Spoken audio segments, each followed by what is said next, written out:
everyone, welcome back to my channel. For today's video I thought I would do the if I could only keep 5 makeup items video.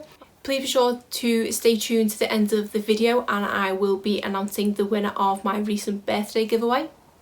I've seen this going around over the past few weeks, mainly starting with I believe Noel, and I've also seen Samantha March, Gooch and Braun do it too. I will link all their videos in the description box below, and I thought it was a really fun idea. I've done a couple of kind of similar vein type videos recently in the if I could only keep one kind of category, where I did if I could only keep one from each category, and then if I could only keep one eyeshadow from each brand. I will link those videos as well somewhere too. I do quite like doing these kind of videos because it does maybe sort of take a step back from my collection and kind of get back to basics and think, what do I really need if I could only select a certain thing, or if I didn't have access to my whole collection. This one was really good because this is literally bare bones in that I can only have 5 makeup items altogether. This is actually, thinking about it, very similar to the collab I did with Kaylee Bote not that long ago, and that was if I lost all my makeup, which 10 items would I buy first. It's kind of linked to that in a way. It's all survival instinct of what you would go for, so I thought I would just go over my 5 items. I think I probably will do it in the same vein as I think it was Jessica's video, in that she kind of went through a full face and said why she wasn't picking a certain item and what one she was picking. So starting first of all with primer. I'm only just recently getting into using primer, so this is definitely a step that I would not miss. So primer didn't even come into the equation at all, and that is definitely one I would pass. Next, on to foundation. Foundation, even though it is something that I do wear quite a lot of, it's not necessarily a staple of my makeup routine. If I couldn't apply foundation, I wouldn't be too bothered. I don't wear foundation on a daily basis really for work. I only tend to wear it if I'm going out or for filming videos and things. Just in my day-to-day life, I don't tend to wear foundation. It's just that extra step that I'm not overly bothered about. In some respects, I feel actually more confident not wearing foundation than wearing foundation, weirdly, because for me, when I'm wearing foundation, I'm more conscious of how the foundation looks on my face, whereas when I've not got any foundation on, it's just my face. There's nothing I can do about it, so I don't worry about it, if that makes any sense. Foundation was kind of too much of a minefield to include in this, and the thought of not applying foundation was kind of a load off my shoulders, so that step is easily skipped. Next, onto an item that I would pick, and that is concealer. The concealer that I would go for is the Catrice Liquid Camouflage. I am in the shade 007 Natural Rose, and the reason that I've specifically chosen this one rather than my kind of holy grail YSL Touche Eclat that I use every day under my eyes, because this can kind of encompass more than that. I find with the YSL one, I can occasionally get by putting it on blemishes, but that is kind of a one-trick pony. It's better for under my eyes, whereas this kind of does everything. This is pretty full coverage, and I do mainly use this to cover blemishes and any problem areas, but in a pinch, when I've only had this on me, I have applied it under my eyes, and I don't think it's looked as good as the YSL one. It's covered enough that I need to, which again is really strange because the YSL one I don't think is full coverage, where I believe this is. I just seem to like the effect that gives as opposed to this. If it did have to completely narrow it down, I would go for this, because if I did want to apply all over coverage, or I did feel a need for it, I could probably get away with using this as foundation. There's been a few times when I've had quite a lot of blemishes and I've needed to basically cover half my face in this. I found that it is a kind of similar effect to the Liquid Camouflage foundation anyway, which I think is one of my more preferred foundations. So this definitely covers all, and it is long wearing, it doesn't crease, it is the right shade for me, so this one was quite easy to pick. And onto brows. This is another step I definitely couldn't skip, and when it comes to my brows, the only product I use is the Benefit Goof Proof Brow Pencil. I've tried numerous different things over the years, powders, pomades, gels, mascara things, and this is the one that I do keep going back to. I just find this the easiest to kind of work with, and it gives me the effect that I want. It is also buildable in that I can press that a little bit harder and get quite dark brows, or for an everyday thing I do just lightly run it over my brows and it just fills them in without making them too harsh. So definitely this is a step that I could not do without. I think if I had to only pick one item, it would be brows, because I don't think I leave the house without filling my brows. Everything else, I've probably left the house once or twice without them, but brows, I always fill my brows in. If it ever came down to there being a video going around for one item you could pick, it would be this. Then on to bronzer. This is a step that even when I'm doing a full face of makeup, I regularly forget to apply. I constantly have a bronzer in my everyday makeup drawer, and come the end of the month it is always buried at the bottom of the pile because I just forget to apply bronzer.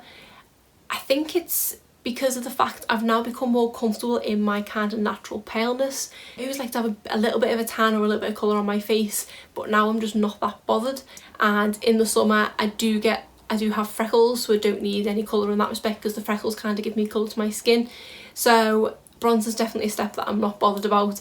Not necessarily just for this video. I say that I have not long ago bought 2 new bronzers, so I clearly don't know what I'm talking about. Then on to blush, and this was one that when I thought about it, it's another item that I probably, if I could only wear a couple of things in a day, blush would be one of them. I just kind of do like to have a bit of colour on my cheeks, so this was one that was a maybe with something that's coming later on, which I'll tell you at that point. But when it came down to it, I think I've gone for this one, which I didn't think I would do. I thought I'd automatically go for the other item, but I have gone for blush, and the one that sprung to mind immediately was the Braun Frat Boy blush, and that is for the sole purpose that this is a really nice shade and a completely buildable formula. It was between this and one of my Tarte blushes, but when it came to my Tarte blush, I couldn't pick one specific shade that kind of did it all. This one, if you're going with a light hand, is just a nice flush of colour. If you go more heavy handed, you can get quite a pop of colour on your cheeks, whereas a lot of the Tarte blushes that I have a couple of brighter shades which are bright no matter how light handed you go, and then I've got some more muted shades which can't be built up too much, whereas this can, so that's why I went for this one. But really love this formula, and because the pan size is so big, I've been using it forever and I'm not even making a dent in it. Then for me, my next step in my makeup routine is usually highlighter. I think I always get attracted by highlighters when new ones are released, probably because they're just so shiny and pretty. But I kind of, with bronzer, if I couldn't ever wear highlighter again, I don't think I'd be overly bothered. Yeah, okay, I think it looks nice, especially when the sun's shining and things like that. But if I don't put it in the right place, I find that it does emphasise some texture that I have, and I know quite a lot of people have that problem. I just don't think it's the be all and end all, but because I'm kind of like a magpie and get drawn in by shiny things, I end up buying more, but then wearing it for the sake of wearing highlighter. So that's one thing that I'm definitely trying to stop buying any more of at all. I've definitely got enough of my collection to be working my way through. I don't need to buy any more highlighters, no matter how pretty and shiny they are. But that is a step that I didn't even consider for this video, and say is one I could probably get rid of if I ever had to. I'm now struggling to think of what step is next in my makeup routine. I think it is probably eyeshadow. I think I've covered all of complexion. Why am I having a complete mind block? It's clearly been a long day. I think that's all of complexion. I've probably missed something out. But eyeshadow. So this is the item that I was torn with blush. When I first thought of this video, I thought, yeah, definitely I'm going to put an eyeshadow palette in. But then when I thought about it and thought about if I had, in an everyday situation, limited amount of time, it's eyeshadow that kind of goes. So of a morning when I'm getting ready, I always put blush on without fail. But if I'm running short on time, I will kind of sacrifice putting eyeshadow on to put blush on or put something else on. So if I had to be brutal to myself, even though I love applying eyeshadow, and yes, it's only been something I've been applying every day for not that long, to be honest. I solely started applying it every day because of the amount of eyeshadow palettes I collected, going back to the magpie shiny thing again. I felt like I needed to use them, which obviously makes sense. So I now wear eyeshadow on a daily basis. I do enjoy wearing it, but I think I would rather wear blush, which did surprise me that I would rather go for blush than eyeshadow, because I think blush is a one product, one shade thing, whereas eyeshadow I could have had numerous different looks. So I suppose kind of the items that I've chosen here, it is going to create the same look time and time again. I'm never going to have any other look from this, because I don't think, no, it's going to be the same look, which okay, is kind of boring, but I was thinking about it from the point of view of an everyday makeup look, which is what I tend to do. I live more every day than going out and things like that, so that was how I made my decisions. So skipping eyeshadow, which I say did surprise me. Then on to mascara, and that is a step that I definitely couldn't miss out on. If, for example, when we go and do our weekly food shop, I don't put on a full face of makeup, I will literally fill in my brows, put some mascara on, and then probably some blush, and I'm done.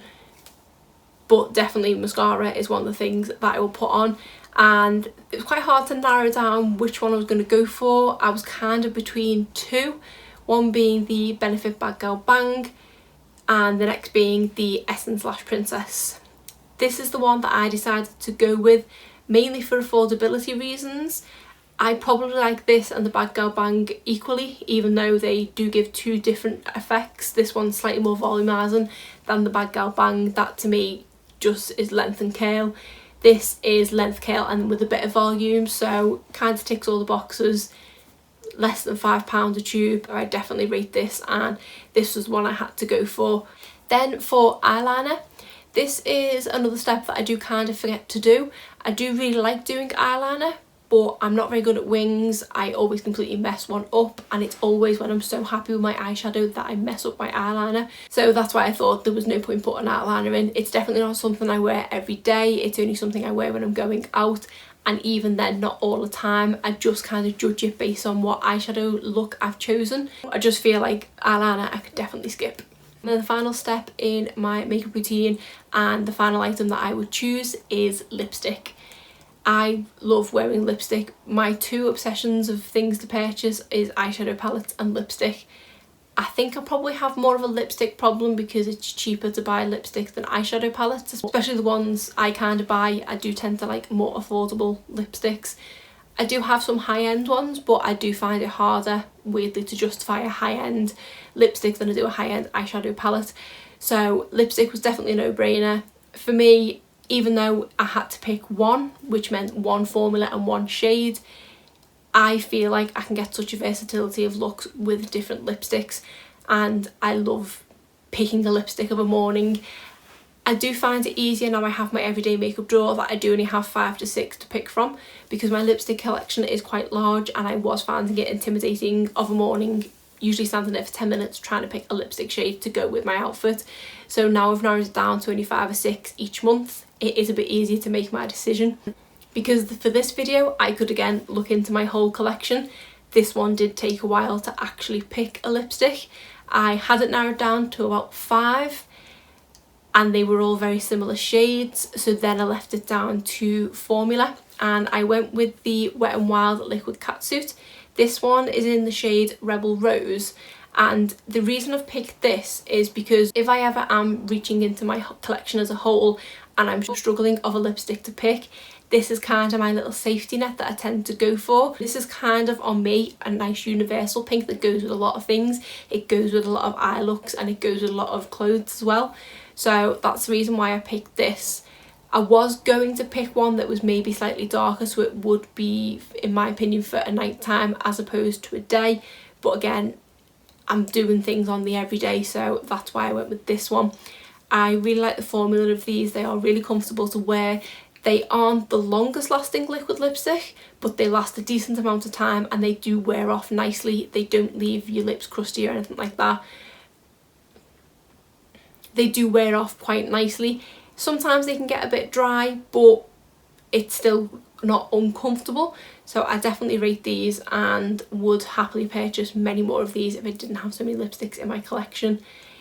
The lipstick that did come a close second was the Maybelline Superstay Matte Ink in the shade Seductress, which is a nude shade, and I was only kind of picking that for the longevity because it is the lipstick I reach for if I know I need to wear my makeup for a long day.